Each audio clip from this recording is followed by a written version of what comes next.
Mr. Blair, I asked the question. The duty falls upon me, as your sovereign, to invite you to become Prime Minister and to form a government in my name. If you agree, the custom is to say yes. Yes. Ladies and gentlemen, Helen Mirren.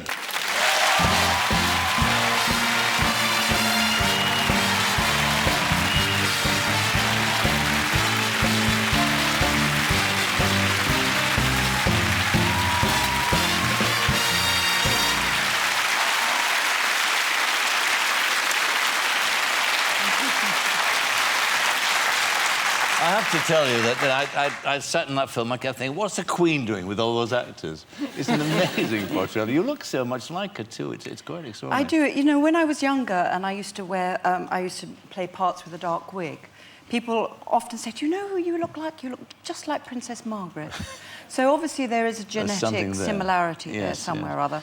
Although I hope when people look at me like this, they don't immediately go, God, she looks just like the Queen. Like the Queen. I mean, it's a wonderful performance. It's a very fine film, too. It's beautifully written. It's an intelligent and funny script, too, and sad as well.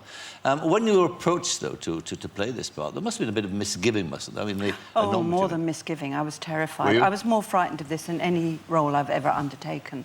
Not because of the emotional demands of the role, but because, you know, it's a hot potato. And you know that you're going to be under the most incredible scrutiny. There's going to be an enormous amount of press scrutiny. You don't know, you know, whether you're going to get it right or not. So it was very, very nerve-wracking, but it was a wonderful script. And all of our work as actors comes from the script. And it was a really beautifully judged script, I thought, by Peter Morgan. Oh, it was that, certainly. But then, of course, you have to get her right, don't you? That's the other thing. It's not like inventing a part. No. You can make it like Jane Tennison, we'll talk about later, that's your own. But this is somebody everybody knows. Everybody has an opinion about it. Yes, you've got to get those elements, the impersonation element, as right as you possibly can. But I don't think it has to be perfect. My attitude was that, and this sort of liberated me. I was doing a huge amount of research, watching tape, reading books, and then I suddenly thought, I'll go and look at portraits, painters' portraits, because every painter has a different, their own artistic vision of what the Queen is. And so I looked at as many portraits as I could. And then I thought, you know what, it's all right if you're not perfect, because it's your portrait.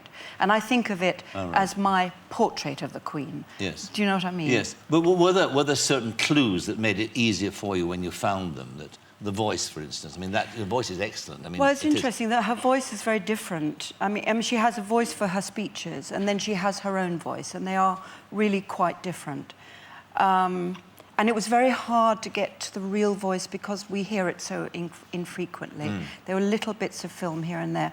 But I found my heart went towards the young Queen, or at least the person that the Queen was before she became the Queen, the young girl. So you watched tapes of that, did you? I watched as much tape as I could. Yes. And there was one little tiny bit of tape that I was very drawn to, and I watched over and over again. And that was of the Queen when she was about 12 years old, long before she knew that she was going to be Queen. She was just a sort of posh person. And she's getting out of a big posh person's car. And she's got that little, you remember those little coats they used to wear with velvet collars and I think gloves and socks and shoes. They were dressed like children until about the age of 16 or 17. And she's got this very grave, serious look on her face of, I must do this right. You know, she's not smarmy and giggly and smirky. She's very serious, and she gets out of this big car, this little girl. She puts her hand out just beautifully to meet the dignitary who's much taller than she is. And I found that little piece of film very moving because I thought it revealed that sweet, responsible, dutiful, grave person that's kind of the little girl inside of the Queen. And that was the person I was always trying to reach for in my portrayal. I mean, the story is fascinating. It's that interesting episode in the life of the royal family after Princess Diana's death. They're in Balmoral, having their holiday. And all of a sudden, there's this overwhelming tidal wave of grief, which she can't assess at all because that's generational, I suppose. let's, first of all, before we talk about that, let's look at the clip. This is where Mr. Blair calls the Balmoral to advise them that maybe they might have got it wrong and that they should come back to London and maybe there should be a larger funeral than they actually wanted. So this is that conversation. Here we are. This mood, which is being stirred up by the press, in favour of a period of restrained grief and sober private mourning. That's the way we do things in this country. Quietly, with dignity. It's what the rest of the world has always admired us for.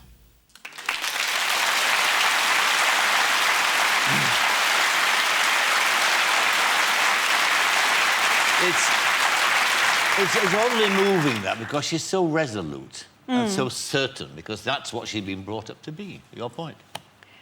Yes, yes, absolutely. I mean, you know, and whether, and maybe she was right. You know, maybe she was right in the end. Maybe.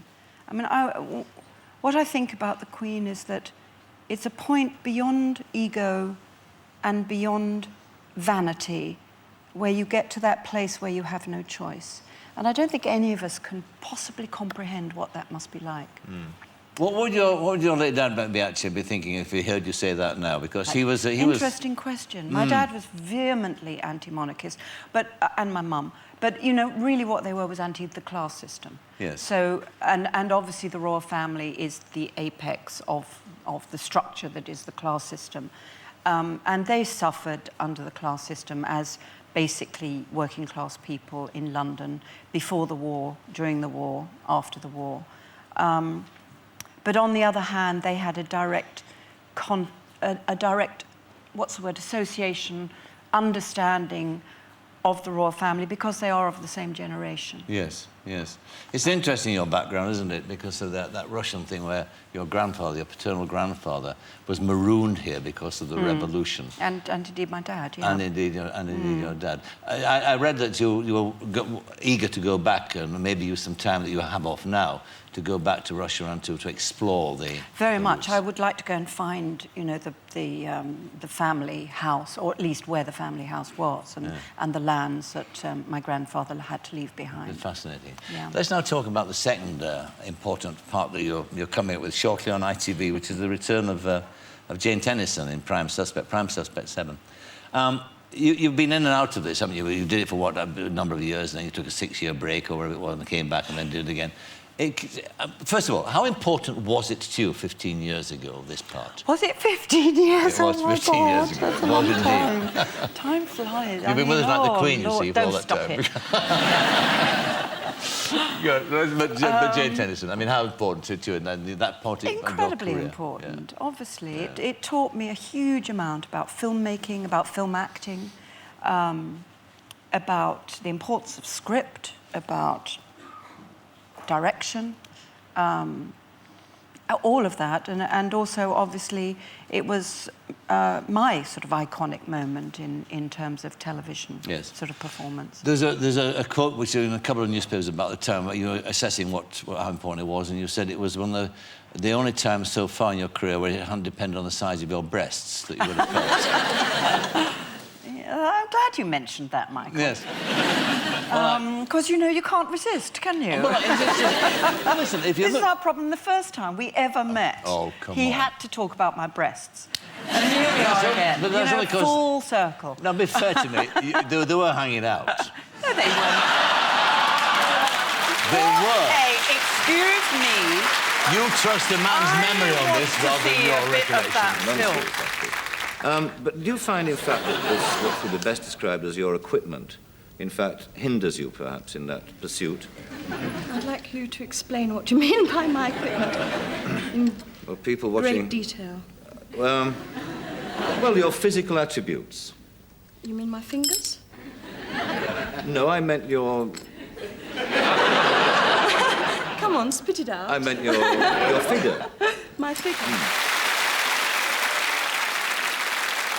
We kind of took against each other, didn't we? I hated you. Did you really?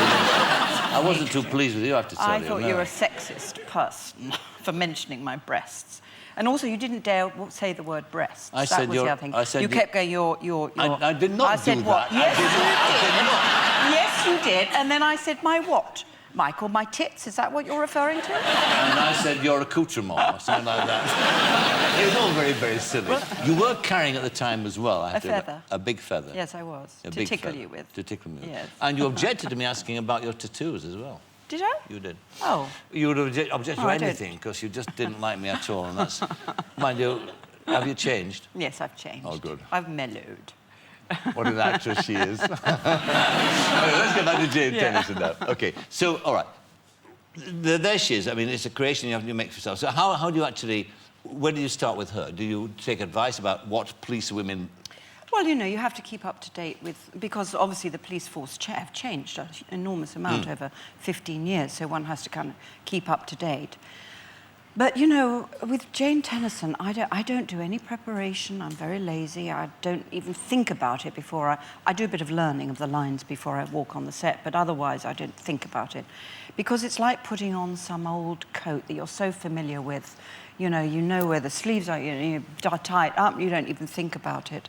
And Jane Tennison is a bit like that for me. One of those friends that you've never really liked, but somehow hang around in your life, you know. So you don't like her very much? I don't know, well, you know, she's okay. She's okay. She's a great character, no question. And inspirational to a lot of women, too. I mean, that was the other thing about the part, wasn't it? It caught that mood at the time. Yes, it very much caught the mood.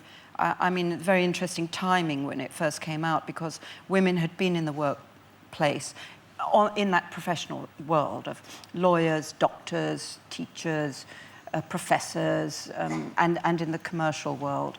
And they'd been climbing their way up the ladder, eating a lot of shit on the way, if I may say so. But not allowed to say anything about it because they couldn't whinge about it, because that was detrimental to their career.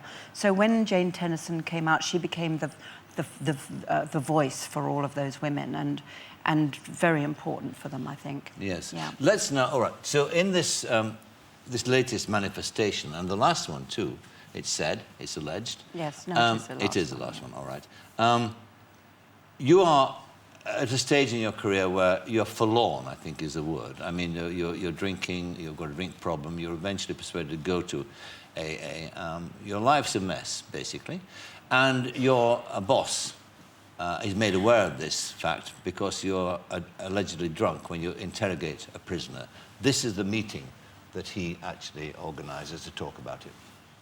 So what does DI Trainer say? Oh, Trainer, he's suffering from olfactory amnesia, but I'm going to talk to him later. Jane, were you sober in there? Of course I was.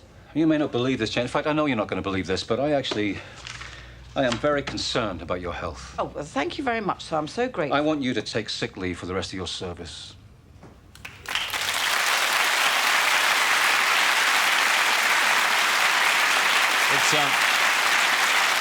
It's powerful stuff, and again, very, very well written. And the assembled cast are marvellous. And you've brought back one of my favourite actors, Tom Bell, yes, who's your nemesis in a couple of episodes before. Tom Bell marches again. Yeah, it's very strong and very good, and that goes out a couple of weeks' time.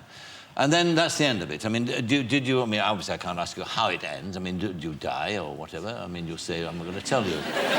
You'll accuse me of asking silly questions again, won't you? No. It's a question that everybody wants to ask, and it's a question that I will never answer. You will never answer, of course not. All right, so now you've got this... I mean, the talking now, you had an award already at Venice for the Queen. You've been very strongly tipped for an Oscar. Oh, really? Who's tipping me? Me. Oh. And I'll tell you what, you won't be far off, I'll tell you. It's a marvellous, marvellous piece, it really is. You're very, very proud of it. You set off to be, I mean, your early ambition was to be, again, a quote, that you find a great actress, and you've achieved that. Do you feel you've achieved that? Well, you know, the whole process is just constant learning and constant self-criticism and, you know, getting on with it. And hopefully not, because I don't want the road to end here, if you know what I mean. Oh, nor do we. Helen Mirren, thank you very much indeed. Helen Mirren. Thank you.